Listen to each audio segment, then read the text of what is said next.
Good evening.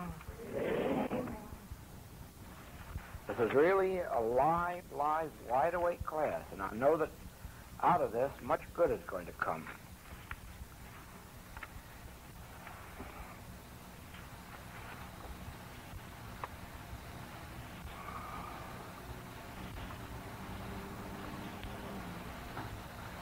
Well, this won't require answer because this is that question on consciousness unfolding in pre-existence. And that particular meditation, yes, is just a turning back into time. Now, we'll take these first. Is health and accident insurance contrary or contradictory to living the infinite way? Now, you can always discover what is right and wrong in the human scene by the measure of love thy neighbor as thyself.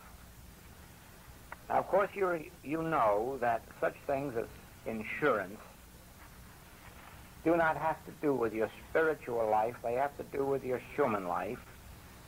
And they do not involve you so much as they involve members of your family.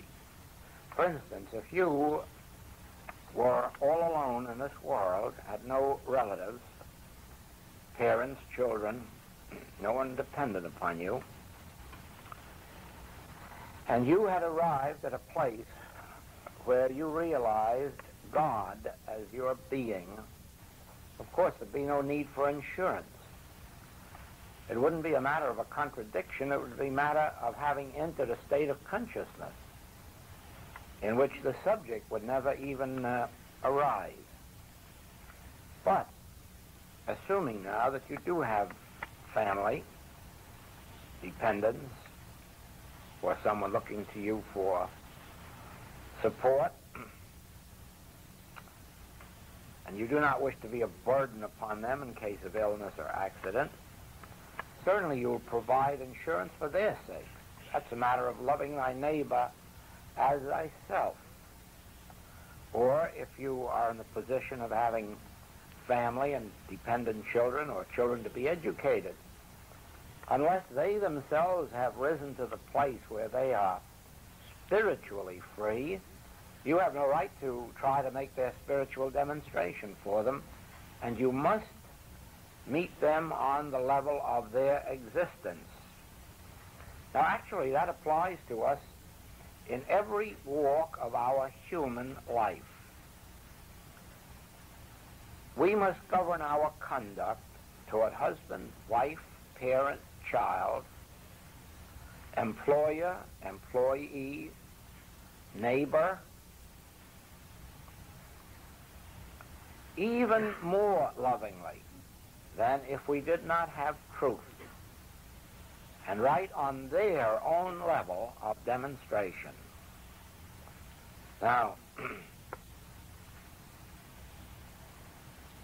never let us, in our work at least, get to that place where we prove to be unloving to those in our circle. And we must measure that love not only by our sense of love, but by theirs. And there isn't anything very loving to leave a widow or a dependent child or one not yet through school without means just because you believe that you have arrived at spiritual demonstration. And so I would say that our answer is, do unto your family as you would like them to do if the positions were reversed. This is the same advice that I give in the matter of religious convictions or medical. I would never interfere in the life of one of my relatives in either their religious convictions or their medical convictions. They may have whatever religious belief they like, because I demand the right to follow mine. And they may have whatever medical belief they want, because I demand the right to follow mine. And that which I want for myself, I certainly offer to them. Now, here is a seeming contradiction. In class, I said spiritual unfoldment must begin with one. There must be a Moses, John, Jesus, and so forth. But in the Easter of our lives, it says all of us have thought that the carrying of the spiritual message was dependent on a human avenue. Now here is where the seeming contradiction comes in. Up here, where I said spiritual unfoldment must begin with one, I was talking about life in our human scene, where we have a world of humans in spiritual darkness. Now, if you'll go back in your thoughts to the Hebrews in slavery under Pharaoh, you will remember that they remained in spiritual darkness and they remained in slavery until a Moses came with spiritual illumination and led them out. In the same way, the world of the Hebrews at the time of Jesus was also one of spiritual darkness, but in a different way. By this time, they had attained their, well, a measure, at least, of political freedom and religious freedom. There was no interference with their personal lives. But they were still in spiritual darkness. They were still in bondage to church religion. They still believed that they had to go through Saturday worship, the saying of prayers. They still believed that they had to give sacrifices. They still believed that they had to give tithes to this unknown God. And they were definitely in bondage spiritually to a religious ignorance that was being fostered by the religious authorities. And into that world comes Jesus Christ and begins to give them spiritual light. And he tells them that you don't have to worship in holy mountains or in Jerusalem. He tells them you do not have to give tithes. He tells them that God is not pleased with animal sacrifice. All of this spiritual ignorance that they were being taught in church, he tells them, is unnecessary. And then he goes a step further. He not only gives them their freedom from superstition, but he tells them of a transcendental presence, that which we today call the Christ. He called it the Father within. And he tells them that this Father within is your meat, your wine, your water, your inspiration. This Father within is the light under your path. This Father within doeth all things for you. And there we have another case of an individual taking the world out of darkness, spiritual darkness, into light. Now, in the last century, there was no such thing as spiritual healing. In the last century, especially early in the century, such a thing was unknown. It was quoted in the Bible as having been done by Jesus, but no one since that time had ever done spiritual healing. And here Mrs. Eddy comes along and starts a movement and begins the practice of spiritual healing, gives it to the world.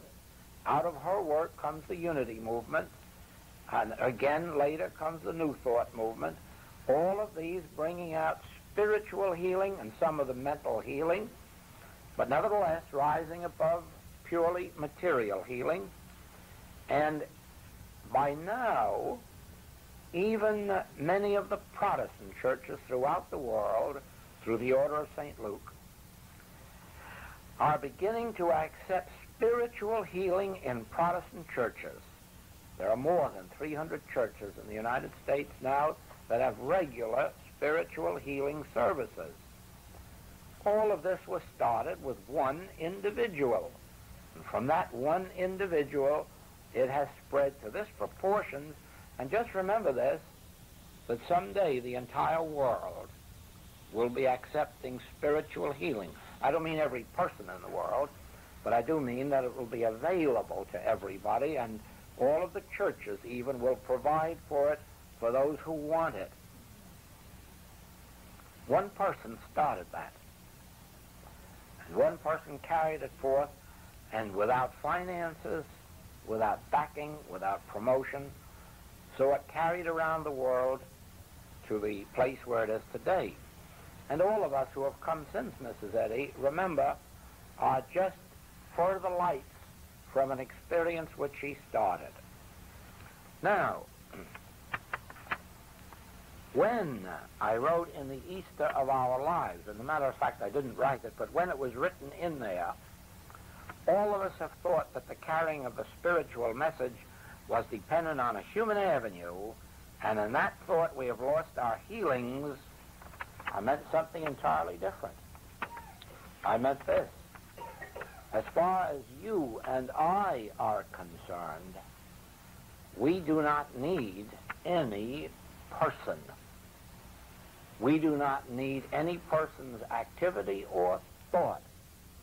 We have been lifted to the place where we know, we have an inner conviction that spiritual living is the right way of living, and spiritual healing is the high form of healing. And therefore, it would be a terrible mistake for us to believe that we need a book or a teacher or a leader or a savior. For we are far enough advanced to know that the kingdom of God is within me. And therefore, we can go off any part of the world we want, be all alone, and receive this illumination without anyone's help. Why are we here? Why do we meet in groups and classes? Only because this is an easier and quicker way of attaining it. To begin with, the most beautiful way to receive spiritual light is from the consciousness of one who has already attained the light and who can open our consciousness. It's one of the most beautiful experiences that can ever come to an individual. Then, to have the joy of a spiritual teacher or spiritual companions, to be able to have someone a step ahead of us who can help us, be a bridge in our times of trouble. This is a marvelous thing. But I wouldn't have anybody believe that it's a necessary thing. As far as you and I are concerned, if we want, we can all go off into the woods, we can all go home, we can all stay right in the city and spend more time awake at night and eventually come to the realization ourselves. And the reason is this. God is omnipresent. The place whereon thou standest is holy ground. So at any time and any place, you can open yourself to the realization of God, and you'll receive it. It may be a slow process. It may be a very quick one. It all depends. For Saul of Tarsus, it was a slow one. He really studied hard for more than 30 years before the light came to him. For others, it has been much more rapid. And so it is that in this human scene, it will always be necessary for there to be a Lao Tzu, a Buddha, a Shankara, a Jesus, a John, a Paul, a Mrs. Eddy.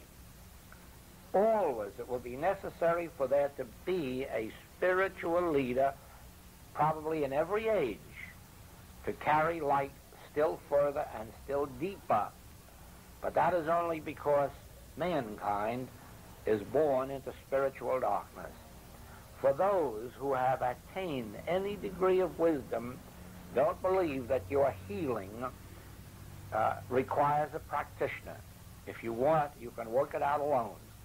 And your spiritual unfoldment can be worked out alone. Now,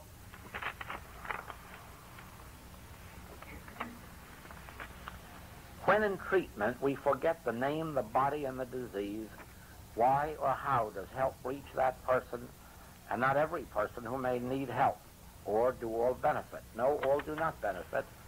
Those who have tuned in, who have asked for the help, they are the ones who receive it. If I were to close my eyes right now and sit here until I had the deep realization of the presence, well, as a matter of fact, I don't have to go that far. If I just sit here and keep on with this lesson, any of you who are attuned and who reach to my consciousness will feel it and receive whatever measure of healing you desire. That is equally true if you are in deepest Africa and I am here. If you want to reach out to my consciousness, you can be healed without spanning all of these miles. And I need not know that you're reaching out. The reason is you have tuned in to where there is a measure of illumination and you receive it. Now, the light shineth in the darkness, and the darkness knoweth it not. I could walk up and down the streets with 10,000 people there and not one ever get a healing. And yet, it's possible for them to tune in and get healings at any time, just as it is possible for us, as is happening in our experience every day of the week. It is the individual tuning in that brings back the benefit to them, as long as they're tuning in to one who is living, moving, and having their being in this awareness. What is body in you? Well, now I'll tell you very quickly. Close your eyes.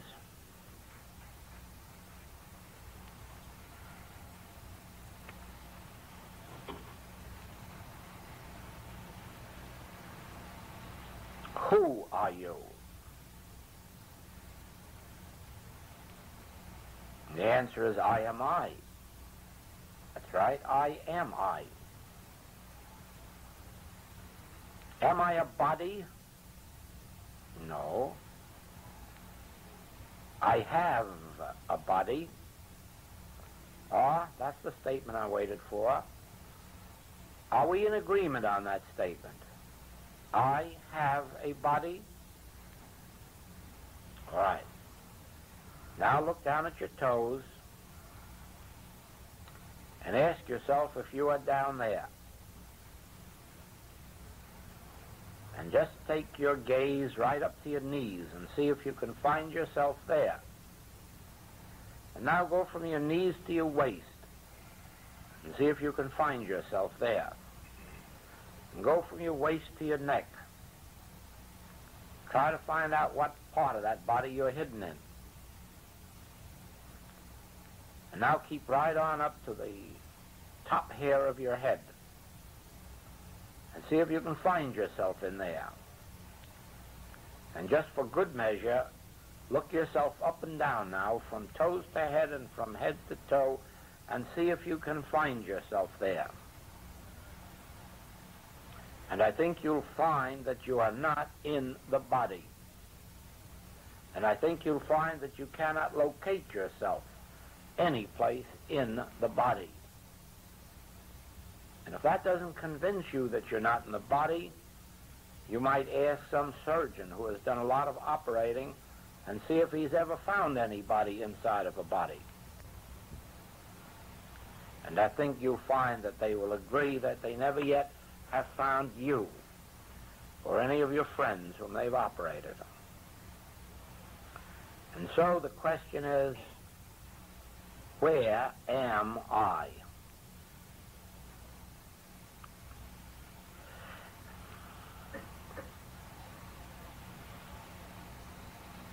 Where am I? Who am I? What am I?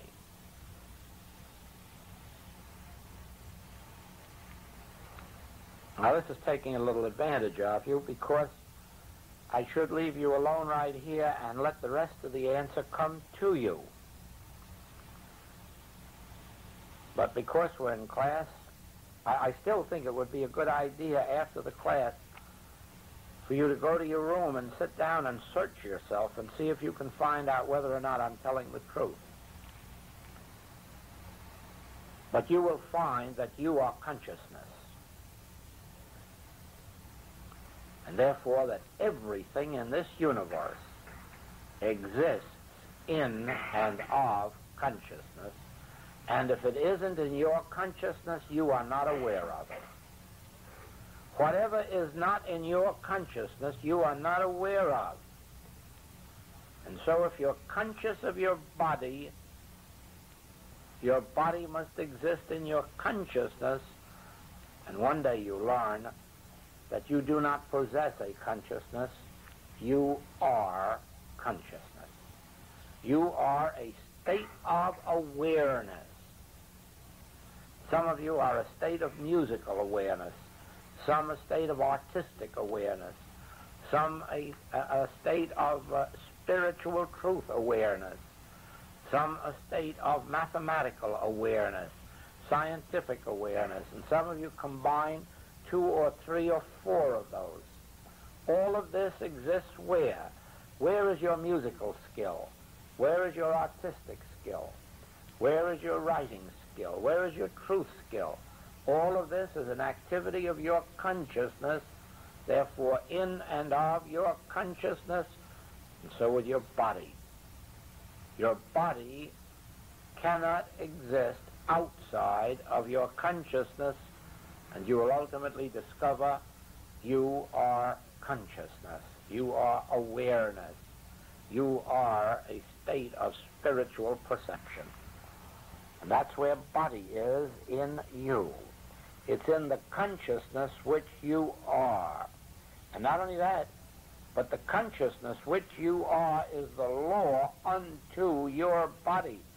And I'll go a step further. Every time you ask a practitioner for help, the consciousness of your practitioner becomes a law unto your body. That is why the consciousness of truth within your practitioner can reduce your fever, can reduce your lumps, can reduce your rheumatism, can remove it. And not only that, but it can set bones too. It can do anything and everything to the body that anyone else can do. The consciousness of one person, illumined in truth, to whom you turn, becomes a law unto your body. And the answer is that your body is in my consciousness. And my consciousness becomes the law unto your body when you turn to me, or to anyone else that's in this work. And that's how spiritual healing works. You bring yourself, you bring your mind, and you bring your body, you tune it into the consciousness of the one you call your practitioner. Your practitioner fills his consciousness or hers with truth, and that truth becomes a law unto your body.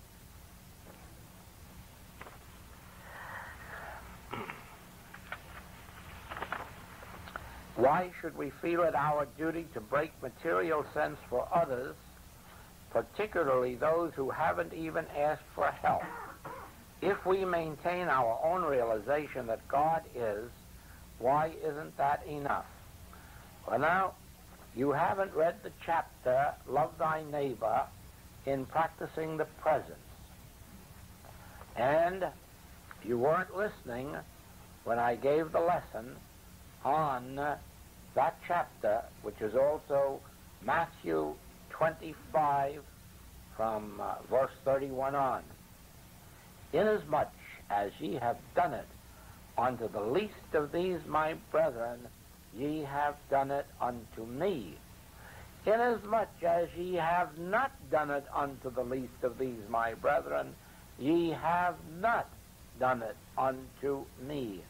And in that chapter I bring out this point. Any good that I do for anyone anywhere in the world, I'm not really doing for them at all. I'm doing for myself, and that good rebounds to me. Any injury that I do anyone, regardless of its name or nature, I'm not doing nearly the amount of injury to them that I'm doing to me, because the injury that I do to another rebounds to me. It must. That is karma, the law of cause and effect. When I live under grace, I can't do harm to another, for I'm recognizing there is no other. But when I'm under the law of believing that there are two, then whatever I do, whether of good or evil to another, I am doing unto me, and the reaction is upon me. Therefore, it is a part of spiritual wisdom that we destroy material sense for this world. For in destroying it for the world, we destroy it for us. What good would it do to break it for us if we had to live in a world all alone with everybody else in material sense? We'd soon be crying for a demonstration of companionship. But that's the purpose. Inasmuch ye have done it unto the least of these my brethren, ye have done it unto me. And that brings us to this wonderful question. If, as you explained the other night, there is such a possibility as effective malpractice, which is directed toward a particular person, to bring about a curse, would there not then be the like possibility of effective practice, true good practice, not malpractice, which could be directed toward a particular person to bring about a blessing? If there is the first possibility, why not the second? Well, certainly,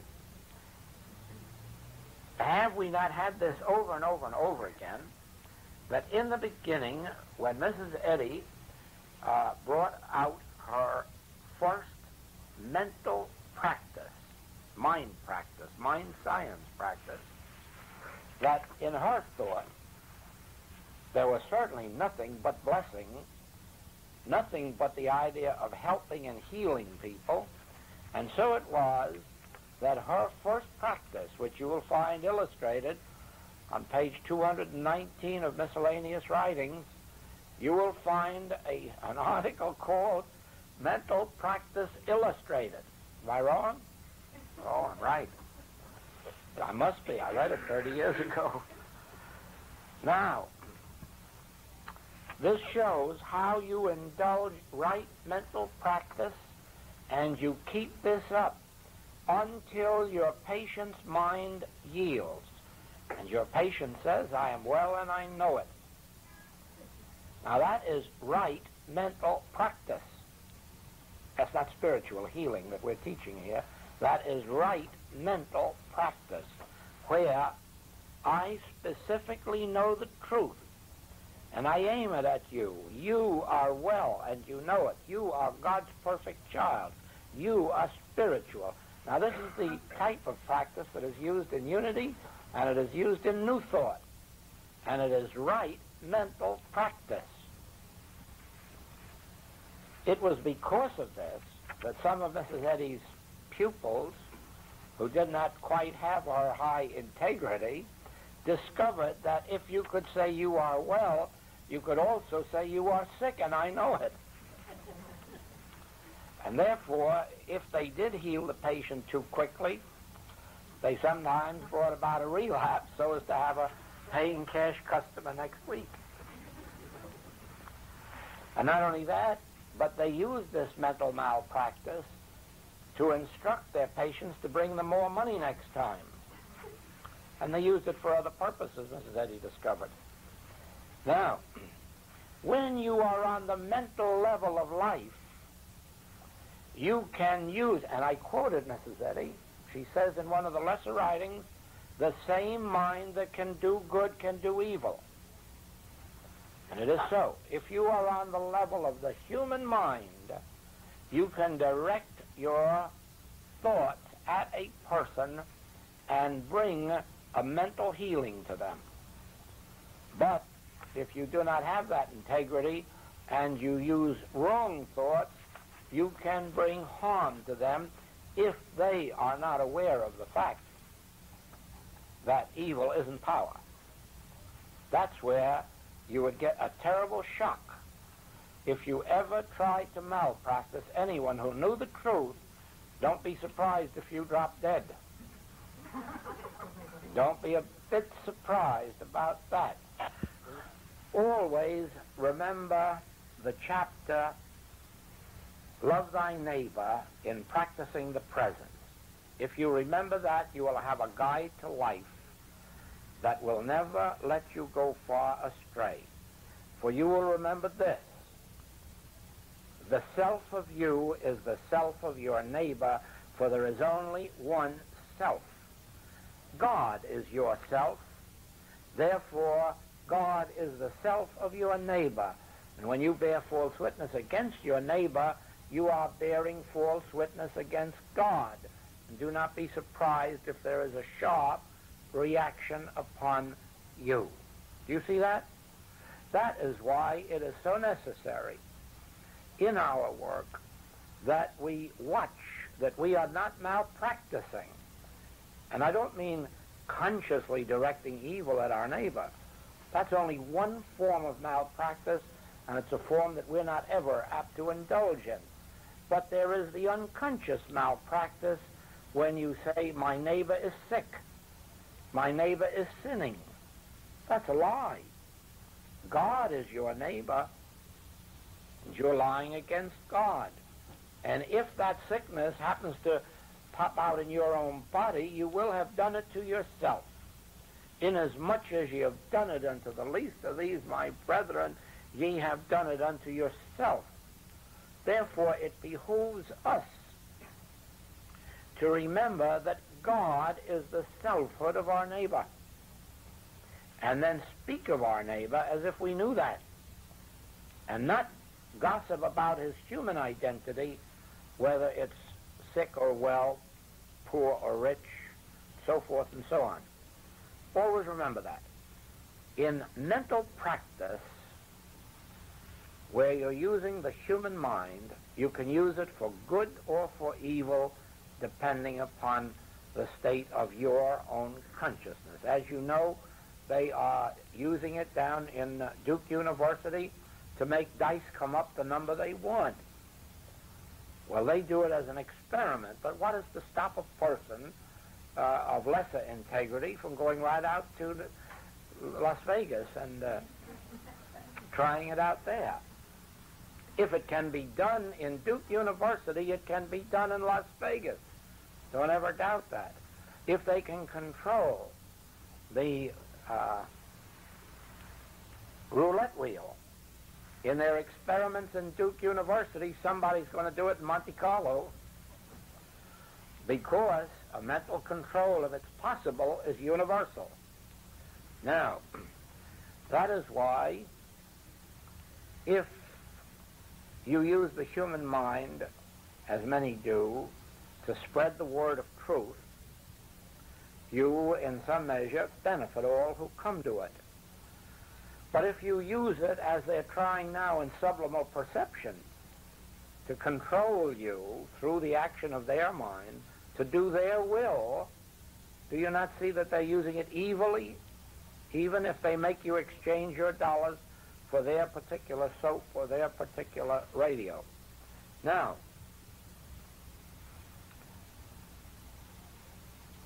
and the subliminal perception, as it's being used on the television and in the movies now, is malpractice. It is the control of your mind and taking the control of your mind away from you and making you act out their wish. And remember that their wish is always for their profit, not for yours. There isn't anybody using subliminal perception for your benefit, at least it hasn't been reported in the paper yet, nor to give you your freedom. It is to restrict the activity of your mind and the freedom of your mind. And so far, that's the only use to which it's been put on the air. So, you can malpractice with the mind if you understand that malpractice covers everything from a mental suggestion up to out-and-out attempt to kill. But on the other hand, with the human mind, you can bless. You can spread good news. and good reports. That's all the action of the human mind. And you can give mental treatments. It's being done every single day in Unity and a New Thought, where you sit and close your eyes and you know the truth about John Jones specifically. John Jones, you are well. You are well. You are perfect. You are spiritual. Then we look at the list. Mary Smith, you're next. Mary Smith, you are... Now that is mental thought directed at you. And don't you tell me how many practitioners have got those lists. I know too many that I've come across. And it's all for the good on that mental level, but it has no relationship to spiritual treatment, where we do not take the person into... We live in God. And if you want to unite with us in God, whatever is taking place in me of God is going to enfold you. Now, this comes to this is a question which, while it's been answered 100 times in our classwork, probably needs to be answered again. We refer to John 15, verse 7, where it is said, "If ye abide in me and my words abide in you, ye shall ask what ye will, and it shall be done unto you." And again, "Whatsoever you shall ask of the Father in my name, he may give it to you." In the light of the foregoing, why is it wrong to ask a blessing for a specific person by naming him in treatment? Well, it isn't wrong. It just isn't effective. It isn't a bit wrong. If you enjoy it, keep on doing it. Every minister in every church in the entire world does it. None of their patients get well by it, but that doesn't stop them. There's no evil in it, so they keep on doing it. You ought to know that by now, that ministers will pray for anybody you ask them to. You just ask them, you want them to pray for your mother, give them your mother's name, they'll pray for her. Will she get well? Well, except in a few cases where lightning strikes, it hasn't been known to happen yet. You can ask any minister to come to your home or the home of a sick person and pray for them. How many times have you ever heard of anyone getting well through it? There's nothing wrong about it. It's only that it's not effective. Now, I'll go a step further and tell you that Jesus wasn't referring to that. And nowhere in his teaching does he indicate that he's referring to that. If you will take the teaching of Jesus Christ as it is given in the New Testament from Matthew through John, you will find very definitely that he says, "Seek not ye what ye shall eat or what ye shall drink or wherewithal ye shall be clothed, for your Father knoweth that you have need of these things." Also, you will make a very, very wonderful discovery. God is spirit. Perhaps you never noticed that in the New Testament. God is spirit. Now, what would you go to a God of spirit for? Have your corns taken away? New bicycle? Or as some teach, a Cadillac, because God doesn't know the difference between a Cadillac and a Ford?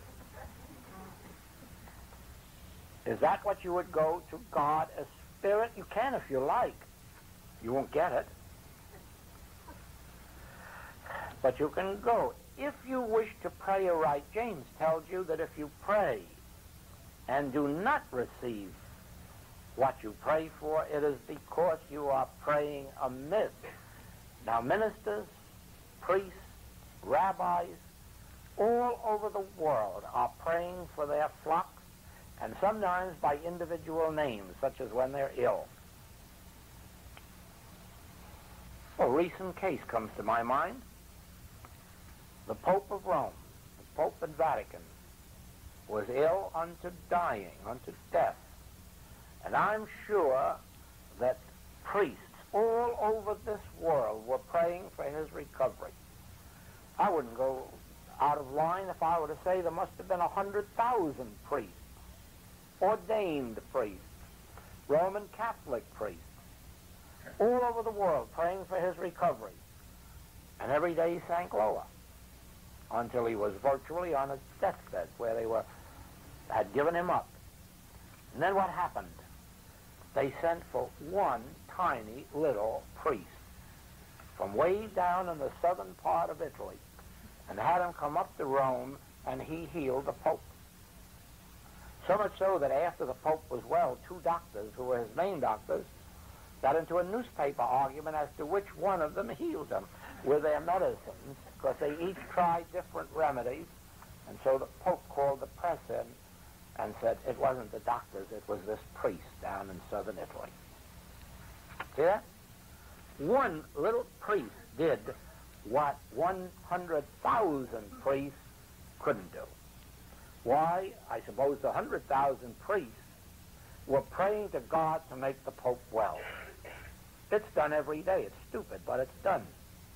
But this one little priest probably came and sat there and had no thought. And the Spirit of God came upon him, and the healing took place. And we saw the Pope. We attended an audience on last year's trip. And we were fortunate enough to catch one there. And really and truly, for a man of 82, you never saw a man as young and as active, virile, as that man is. He was a completely changed man from 2 years before. He evidently had had a rebirth. The doctors can't do that in a week with any kind of medicine that's ever been discovered. And evidently 100,000 priests praying for him and calling him by name couldn't.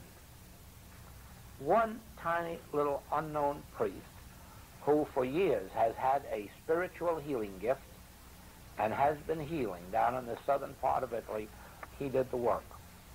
And so it is. What Jesus said is actually true. When you are in spiritual consciousness, you can ask God for anything and get it. Only be sure that you're asking for something spiritual, for that is all that God has to give. And what is it that is spiritual? Nothing but God. Therefore, ask for anything you want as long as you ask for God. Anything. It doesn't make any difference what you ask for. Ask for it. Only be sure that you're asking for God. And you'll get it.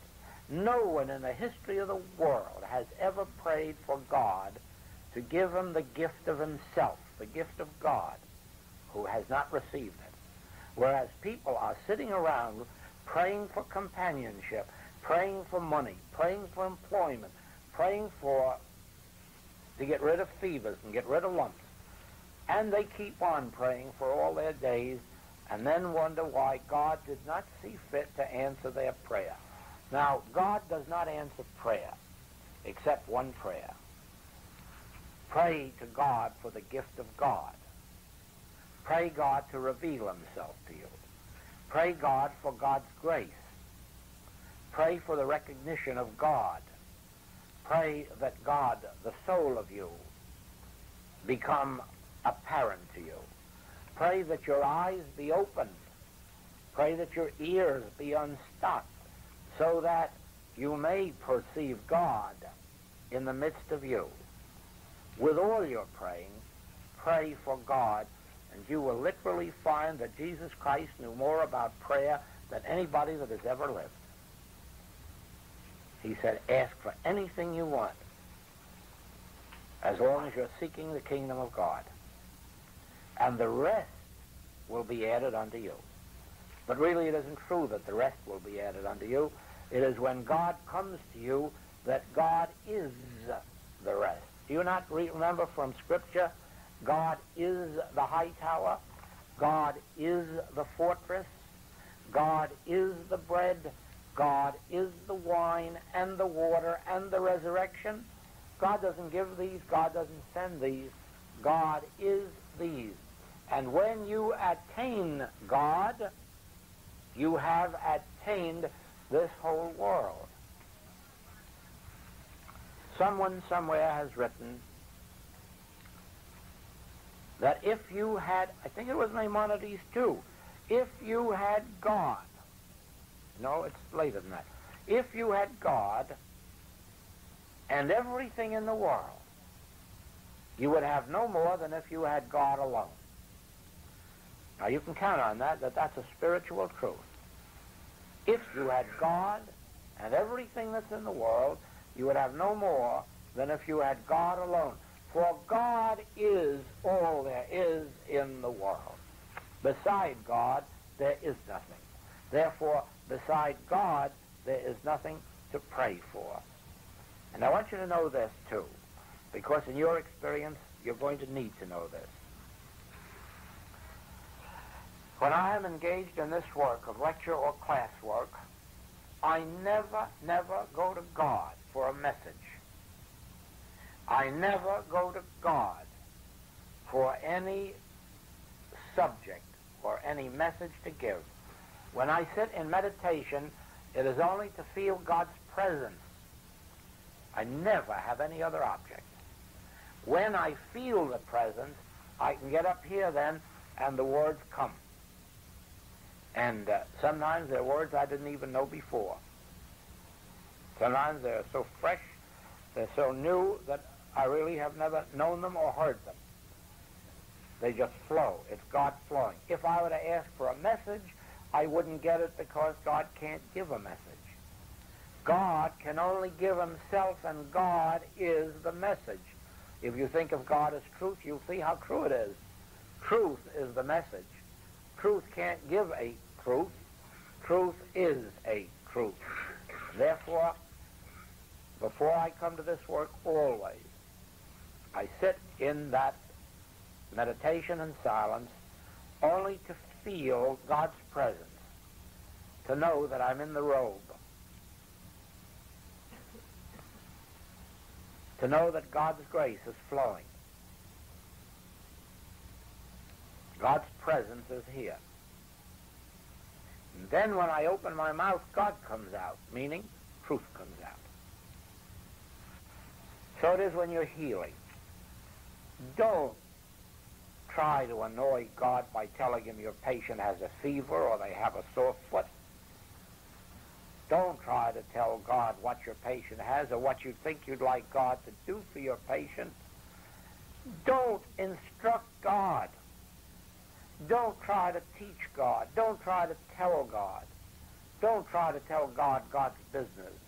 If you haven't got a God that is omniscience, all wisdom, all knowledge, then you haven't got a God at all. If you haven't got a God that is infinite divine love, you don't have a God at all. So therefore, when you go into your treatment, even though you use the letter of truth, the words of truth, that isn't for God's sake. You're not enlightening God. You're just lifting yourself up. And when you get there, then rest. And let the Spirit of God descend upon you, and it will reach out whether your patient is here or in Africa, Australia or England. Regardless of where it is, North Pole or South Pole, you don't reach out your thought. You sit here quietly. The place whereon thou standest is holy ground. And let the presence be with you. And then your patient, regardless of where they may be or what their need may be, it will be fulfilled in that instant. All right, now where are we? Oh.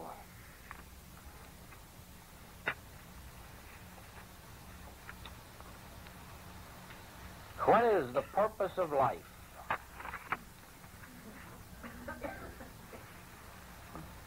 Now spell life with a capital L, since there is only one life. Now, what is the purpose of life? To express itself, to press itself out into expression. What is the purpose of life when you're thinking of a peach tree? The purpose of life is to express itself as peaches.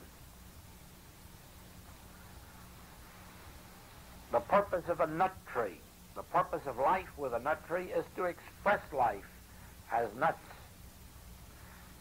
Life must express itself as watermelon. Life must express itself as you and me. Now we're down to the important part. You and me. It isn't your life you're living, and it isn't my life.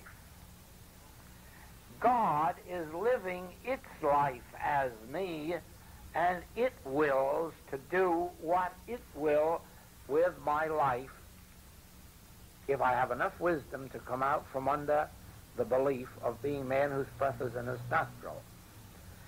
Now, the human being, spiritually unillumined, cannot be said to be God living its life. Rather, the Master tells us, it's a branch of a tree that is cut off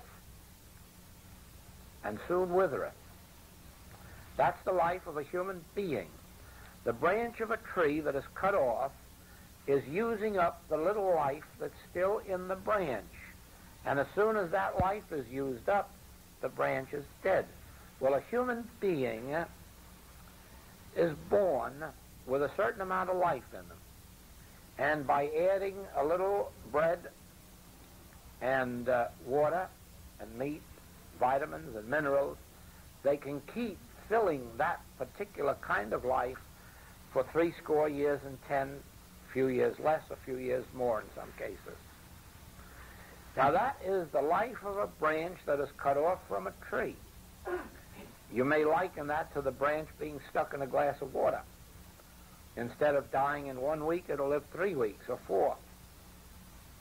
And so instead of the baby dying when you cut it off from its food, if you feed it with some physical food, you can keep a sense of life in it for 80 years and 10, a little less, a little more. Now that individual, living the life of a branch cut off, knows nothing about trees. It looks around and it sees itself as a branch. Oh, what a poor, weak little thing I am. And looking around at all these millions of other branches. Well, I don't have much chance here, do I? I got to compete with all those branches. And pretty soon, that branch gets about the same inferiority complex that most humans do, until it's only, give them until they're 25 years of age, and you've got them in a rut. They get on a merry-go-round of getting up in the morning, working for 8 hours so as to get enough food so that, and pay their rent, so they can sleep all night, so they can get up in the next day and earn enough so that they can sleep at night again. Now, that's the life of a human being. And if they can't get the kind of work they like, which most people can't, they take anything they can get, from ditch digging to whatever it is that people do for a living. Most of them kicking and complaining because they don't like their work. Only a few find their own real job in life as humans and perform it. Some do, because some people are born with an innate contact with God. And people like that may be composers, may be musicians, may be artists, poets, authors, scientists, whatever it is that their love goes toward, and they fulfill their own function in life and lead satisfactory lives on that human level. But for the rest of mankind, the purpose of life is just to earn a living until you die. Get your Social Security paid up. And keep on just hoping to be 65 and cash in on it. Now, that's the human sense of life. It's frustrating. And that's why we have so many psychiatrists, psychologists. There are so many frustrated people. There are so many people hating what they're doing. There are so many people who have made mistakes and are going to pay the penalty the rest of their lives for the mistakes they've made. That's the human sense of life, which is the life of a branch cut off from the tree. Now, the spiritually illumined person, and that means the person who lives in the conscious Word of God and keeps the conscious Word of God alive within them, the person who really learns the 25th chapter of Matthew from 31 on, inasmuch as you have done it unto the least of these my brethren, ye have done it unto me, they do not live a life of their own. They find that up from the ground, the great big universal, the divine, up through the roots, which is our individual consciousness, comes God life. And now we can go out, and whether we are spiritual teachers, that's not important, because they don't all have to be spiritual teachers or practitioners. When one is spiritually connected with God, they can be a Schweitzer. They can be serving in medicine, they can be serving in religion, they can be serving in art, and they can be serving in music, all at the same time. When a person is connected with God, consciously connected with God, they can be any one of the composers, great or not great, any one of the painters or sculptors, any one of the inventors. In other words, they are not living their lives. God is living its life through them and expressing beauty, harmony, grace, order, newness of life, invention. Everything to make life worthwhile flows through an individual who is consciously one with God. You know, a person consciously one with God may be a wealthy person who does nothing but travel around the world, blessing everybody they meet in a plane or boat or wherever it is, just enjoying life, seemingly selfish. And yet not that at all, because wherever they go, they become a companion to somebody. They share some other place that they have been to with somebody. They bring out some literature or philosophy. I meet them all the time traveling, one here and one there, that is really acquiring things as they go through life, and not things in the sense of possessions, but acquiring philosophies, religions, wisdoms, or knowledge of beauty and art, and so forth and so on. Now, yes, I'm thinking of one of our students who, for a couple of years, traveled alone around the world, a lady who some of you know, all alone, all around this world. But wherever she went, a blessing was left behind her, either a healing, or she left a pamphlet of the Infinite Way, or a book of the Infinite Way, or sent them to somebody in the next town who could give them something of the Infinite Way. Wherever she went, and she's still traveling around the globe. This has been years she's doing nothing but traveling. And looking on, you think probably she's wasting her time looking at scenery. But wherever she goes, somebody is being blessed. So it is. We don't all have to be anything of a particular nature. We can be whatever it is that God ordains us to be. But the spiritually illumined are not living their own lives. God is living the life, and it's God's purpose that is being fulfilled everywhere. God's purpose. And that's the reason that we have to awaken in the morning, as I've given you in the Infinite Way. And remember that this is God's day, and you are God's. You are of God and in God. And God must fulfill its purpose in you and through you and as you. And then you dedicate yourself to God. You give your mind to God, you give your life to God, you give your soul to God. It is already, but it's as if you were giving it back to God, having taken it away from Him in humanhood, and you give it back every morning. This is the day the Lord hath made. This is God's day. My body is the temple of God. My mind is the temple of God. My soul is the temple of God. Fill me. Fill me. Fill me full of what? Of God. Of God's being. And then something comes to me to be done, and I must do it. Something comes to me to be done, and I must perform it. Because God has given it to me to do. But the responsibility is not mine. He performeth that which is given me to do. Now, regardless of what my work is today, if I accept the responsibility of going through the human motions, the Spirit of God in me will fulfill itself so that the task is completed. My task is to get up and sit. God's task is to bring the message forth. Somebody's task is to sell merchandise. All right, their task is to carry the samples out to the buyer. God's task is to see that they reach the right person and get the right answer. Do you see that? The purpose of life is God fulfilling its own self in individual experience, or as individual experience.